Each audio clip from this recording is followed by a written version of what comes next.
So here I start. As you know, part of the things we do with English in this school is asking you to present some projects of your own. But sometimes it's not clear if you know all the steps and the things you have to consider when you're presenting a project like this, as well as the things you have to consider when you're making a presentation of such kind. Uh, let's start with this. When you're developing a project, the first thing you have to do is to create a concept. Is that right? And sometimes it's amazing how you uh, propose a concept based on a very organic form. You know that, no?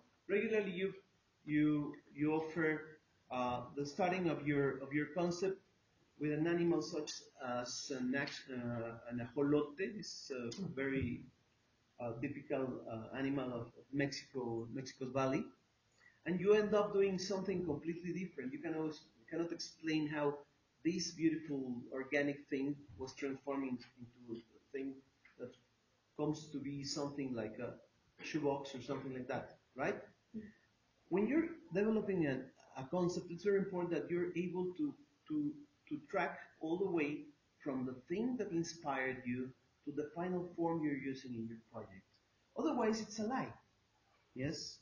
When you're trying to justify something with a form that doesn't um, resemble at all to the thing you offer as your original model, you're just inventing something that's not true, and you cannot support it. If you're asked why or how this became this other thing, that's a problem. So regularly, the concept has an inspiration, an object, could be organic or not, and then it's transformed. It suffers an evolution to become something that can be created as a building or a house or something you can build or construct. Uh, for this, of course, the most important thing is create models and drawings to form the series that give you the idea how it works. Sometimes when I see your models, they are very well done, when you're working very well, I can see something I've seen in drawings with Mr. Charles Darwin. Have you ever seen drawings of Charles Darwin? He used to put together a series of animals in such a way that they could see how they are related, but they are not the same species. So you can see the transformation and how they are adapted to certain places. Your houses and your buildings have to be adapted to certain places or conditions, either way, money-wise, or the climate or weather of the place, or many other aspects. Okay? Something else you have to consider is precisely the site analysis. When you're working with the site analysis, you have to consider climate, the topography. You have to consider the kind of soil you have. If it's a very hard soil or the opposite, because that has to do with the planning of the structure you're going to use to make the foundation of the building. Okay? Does that make sense? Good. Uh, but something that you sometimes forget, at least that's something I see when you're making some presentations, is that all this does not make sense at all unless you did something in the very beginning, and that's an interview. If you don't have an interview with your client, you're not able to describe or to have it or to bear in mind the kind of problems you're going to face trying to solve the things or their needs. You were saying, I was saying, sorry, that an interview is something that's very important. If you don't interview your client, you're not very much aware of the kind of needs this person has. It's not the same to create a house for someone who has 4 children, a wife, and a dog, than to create a loft for a lonely architect who wants to live in a very relaxed environment, or to an elderly woman who is a widow and who has certain needs in particular, both personal needs for spaces and also sometimes accessibility. You know, some people are not able to climb stairs, so they need a lift or an elevator, whatever you want to call it. Or some of them need particular kind of premises or places or spaces. So that's part of the thing you have to consider. Uh, the interview sometimes give you information related to the kind of colors they like or dislike. They give you information on the kind of rooms that are their favorite. They sometimes say, I don't care if my bedroom is very small, as long as I have a very uh, huge living room when I can stay all the afternoon, or a huge TV room, whatever. So you need information from them. Uh, After this, you have to consider um, the next step. When you have already done your concept, your interviews, of course, your site analysis, you have to move on to start developing the details.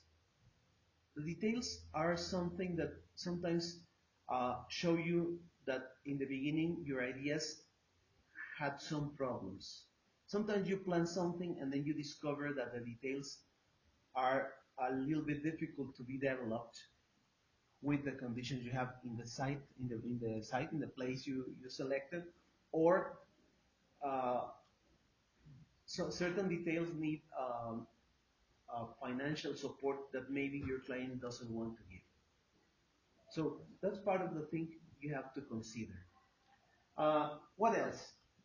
Well, uh, you come to the end and then you have what they call the finished building.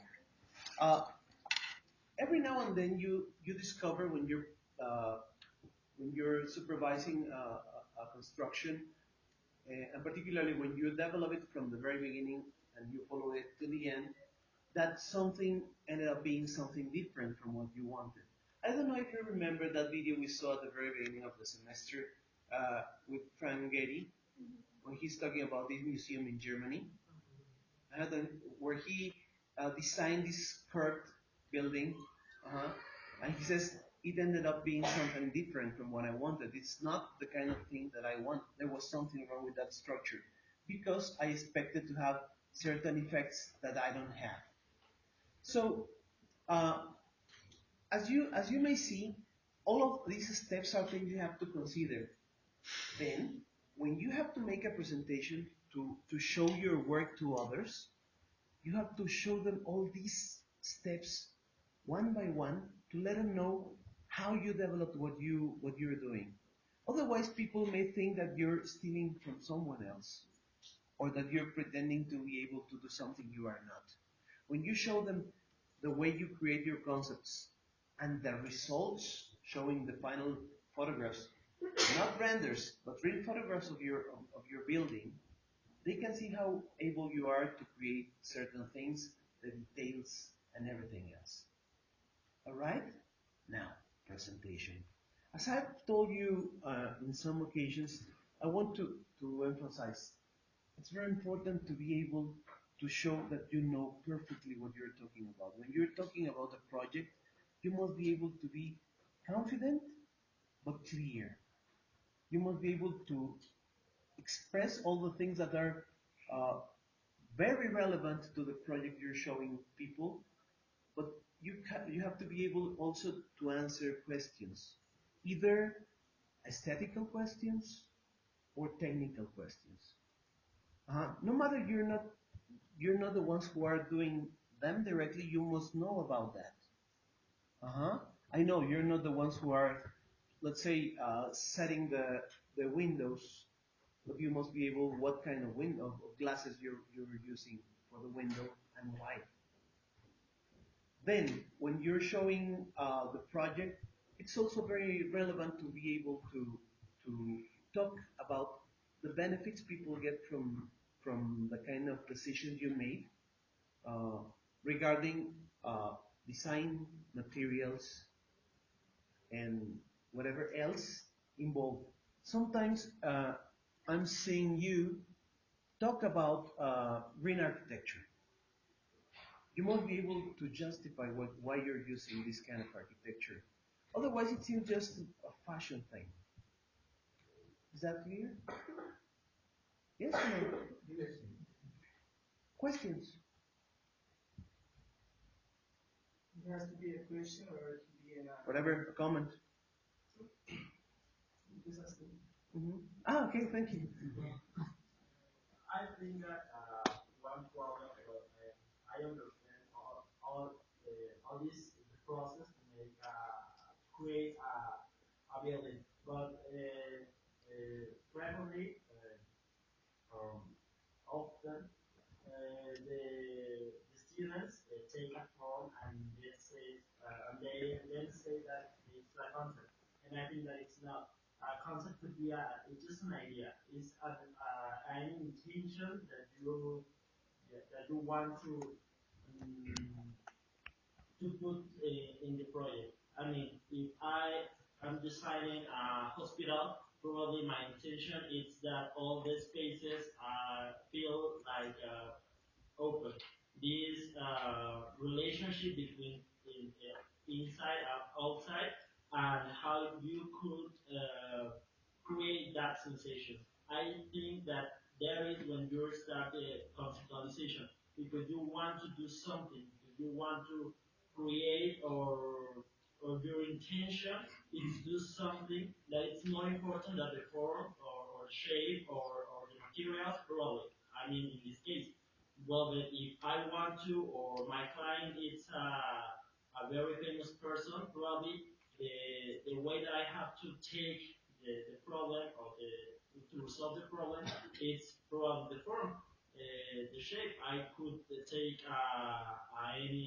any form that it likes and put it in their house, but not exactly the same. I believe that we don't create something from nothing. I think that we took ideas, we analyze any other projects, and we took any pieces that you could put in your own project and make it or make it better, I guess. Yeah, what you're saying sounds interesting because uh, you're implying something that I don't know if everybody's catching. Uh, when we ask what's more important is the form or the function, we're we're not saying something that when you're serving a client, you have to give them both a beautiful form as long as the right function for them, no? So you have to put these two things together, and that's a concept. You must be able to give it the form and the idea of something.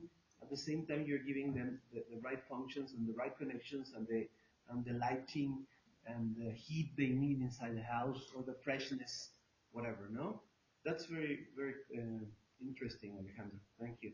Any other comments or questions? No? Yes. About the interview that you say, I think that when you have a specific client, maybe you can do that, but when you design a little building, a mall, an office building, it's difficult. That is that leave that part, and that because in the beginning you have to make an investigation and you visit building the same similar, and you can see that that part, the colors, the facades, all the things that. And you can create a survey, a series of questions, and you can ask the people there in these hospitals you're visiting and asking them, why do you like this hospital or what's wrong with this hospital? Are the parking lots enough or not? Do you feel it's working properly this way or that way? And you're not interviewing a client in particular, but you're getting information from the kind of people that are going to use your building. That's a way to get information. Is that right? Yes? Any other comments or questions, people? No? Well, I think uh, we have to conclude that this thing of building is not a matter of putting one brick on top of the other, but much more than that is creating a whole concept. It's huge responsibility and it has steps. If you consider them, you can both create something magnificent and you can sell wonderful words to people. I hope you can use all these concepts and you can do presentations in such a way that you're, let's say, convincing.